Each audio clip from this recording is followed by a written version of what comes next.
we're joined by Tom Swarbrick and Camilla Tominey. Welcome to both Hello. of you. Thank you for being here. So let's begin, first of all, shall we, with Prince Harry. So he has revealed new details about his secret meeting with the Queen last Thursday in a new US TV interview. Let's have a look at what he said. So he says there, I hope that she's protected and got the right people around her, suggesting that maybe the people around her at the moment aren't protecting her. What does that mean? I know. I mean, actually, in the written word, it sounds stronger than he's just remarked there. He's sort of like, it was almost a throwaway comment, I felt. It's a weird one. Who is he meaning? Does he mean her closest aide, who is Angela Kelly, who we know the couple had a row with in the run-up to the royal wedding because there was a disagreement over whether a tiara could be produced at the right moment for Meghan's hairdresser? Does he mean Prince Charles and Prince William and the rest of his family, and that he's suggesting that she hasn't got the right people around her? I mean, conversely, it's already online, this story, and there's a few comments below the story on the Telegraph website, and people are pointing out, well, actually, you're not around her. You're not protecting her because you left the royal family, so it's a bit rich. You were in there for 15 minutes. Well, quite. The thing is also, I mean, I don't know this lady who did the interview, but she didn't ask the question that we're all asking. She immediately sort of laughed it off and went into the next thing about you make her laugh. Yes. So what she didn't ask was, what do you mean by this? So this is, if you analyse it, it seems, for the first time, has that ever happened before, that someone has potentially criticised the people around the Queen? I mean, he did that as well in the Oprah interview, didn't he? Because he tried to blame staff for blocking his path to seeing the Queen about Megxit, and equally Prince Charles. I mean, Hoda Cobb, just to explain, she's from the Today Show in America. I used to do quite a lot of work for NBC. She's like the equivalent of Holly, and with her partner in crime, who's another Holly woman. would have asked a follow-up question. Well, no, she wouldn't. Susanna Guthrie, this is like the main prime-time breakfast show in America that he's got on, and I know NBC have been pursuing them for a long time and wanted an interview with them for a long time. I understand that's the main bombshell in the interview, the rest of which is going to be released today. Do you think he realised how big that was, that moment? Because I think he's obviously been on a bit of a voyage of self-discovery. He's trying to better himself. He's trying to do all these things. I imagine part of that sort of almost self-help book sort of talk is surround yourself by people that will protect you, surround yourself. But, of course, the implications of this when you were a member of the royal family is huge. I just think, once again, unfortunately for him, perhaps, it can come across as a little bit patronising that he is seeking to protect her, apparently from the very institution that he left in order to protect himself. So I just think, you know, is Prince Harry, who left the royal family for his family's protection, as he says it in that Oprah interview, is he really advising the monarch on how to protect herself inside the institution? What's he going to say? You should leave too and come to California? It all could seem, if you wanted to read it that way, patronising and unnecessary. There can't be anyone ever who knows more about that institution, that job, that dedication than the Queen. Also, they've just gone through 2 years of hell, not just because of what's happened with the Sussexes and the Duke of York, but because Prince Phillip has died. Yeah. And the couple were kept in HMS Bubble, as it was called, with a tight-knit group of staff who actually sacrificed their own family time to be with the Queen and her husband, to make sure that they were looked after for the entire time that Harry and Meghan were over in Montecito, living it up in a multi-million-pound mansion with Netflix deals. I mean, I don't begrudge them that. They can do whatever they like, but I would humbly suggest it probably then isn't a great idea to start lecturing the Queen on her own approach and the people around her. I mean, I don't know. We can't speak for the family. I think there's a bit of bewilderment and bemusement behind Palace Gates among aides right now, sort of saying, what are you implying? Well, but maybe we're reading too much into it. Yeah, maybe.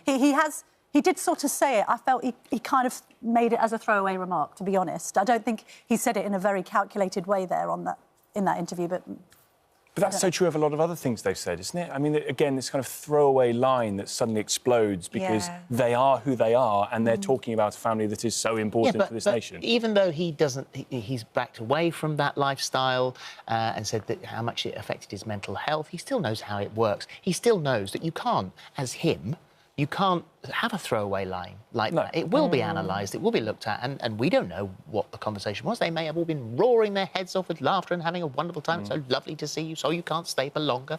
You know, been to see Granny, all fine. But a line like that is something that will be analysed. Yeah. Also, I think there's a bit of consternation about the fact that they keep on kind of treating the Queen separately to the rest of the family. So they've come and seen the Queen, and we understand that Prince Charles was in on that meeting with Camilla because, as the Sunday papers suggested, sort of said, well, hang on, you're not just seeing the Queen in isolation, we're a family here, there's things to discuss, are you coming to the Platinum Jubilee? This idea of kind of keeping the Queen sacrosanct sort of seems convenient to their aims, which is, well, we are celebrities in the US, but we've also got a foot in the royal camp because the Queen is my granny. But at the same time, what about the rest of the family? And what about the rest of the family's contribution to the firm? And indeed everything that's been done in the background to make sure that the Queen is as comfortable as possible. Let's face it, she's been out of the limelight because she's had health issues and stuff, and there have been members of the family really rallying behind her in their absence. Let's move on to the other big story. I mean, this is something that rolls on and rolls on and rolls on. And so yesterday, the Prime Minister offered more apologies. Spoke for the first time to Parliament since receiving the fixed penalty notice. It was a 7-minute speech. The leader of the opposition, Sir Keir Starmer, branded Boris Johnson dishonest and a joke, saying Mr Johnson was dragging everyone else down with him over Partygate. This is some of the apology. I apologise, my wholehearted apology. I am heartily sorry. I apologise, my apologies. I repeat my apology to the House. I apologise for it. I apologise. I renew my apologies. I apologise. I'm heartily sorry. I repeat my apology. I want to stress the apology. I apologise again. I apologise for the fine I received. I've apologised for the mistake that I made. Has he apologised enough? I think he's making the point, isn't he? I have to say, the line that he gave about in all humility, you just think, you've been dragged here, pal. It's not in all humility. If it were in all humility, you'd have said this beforehand and apologised when it happened, rather than be telling us time and time again, no, there was nothing wrong. And then the other line that really gets under my skin, I'm afraid, is the one where he says, the British people have a right to expect better of their Prime Minister. Yeah, damn right we do have a right to expect better of the Prime Minister. And he's apologising for something he actually doesn't believe he did. The whole defence that he's got is, well, I didn't really know that this was breaking the rules, and I'm sorry that I didn't really know that it was breaking the rules. But he didn't know. What happens next? I don't know. I'm sort of thinking, I'm a bit over this. It's gone on and on and on. Isn't that the intention? Yeah, but it's like the world's moved on. We're coming out of COVID. I see they've even taken the stickers off the stairs in the studio, up and down. So life is changing and going back to normal. Yes, he's apologised. He's going to be judged at the ballot box. He's going to be judged this summer, come the local elections. And then if people still remember it and care about it by 2024, and we haven't got other economic concerns that are frankly far bigger right now, and international concerns with the Ukraine situation, then he'll be judged there. People have priced in his dishonesty when they voted for him in 2019. Not to this extent. Not to this extent. OK, so perception has become reality, and then the voter decides. Thank God we live in a democracy. Of course, it's great that we live in a democracy, and he will eventually be judged that way. But Conservative MPs have got a decision to make about whether he is going to be as electable as he was in 2019. Rishi's now finished and because that's of problem, that situation with his non-dom and green card. But there isn't. The Tories party are asking themselves, and you've got to admit this, Tom, if Liz Truss is the answer, what is the question? Yeah, but Boris Johnson can't be the answer to the question of, is this really the best person that the Conservative Party, the most successful electoral party in political history, can offer to the British people after all of this? And then they're asking themselves, do they want Keir Starmer or Ed Davey?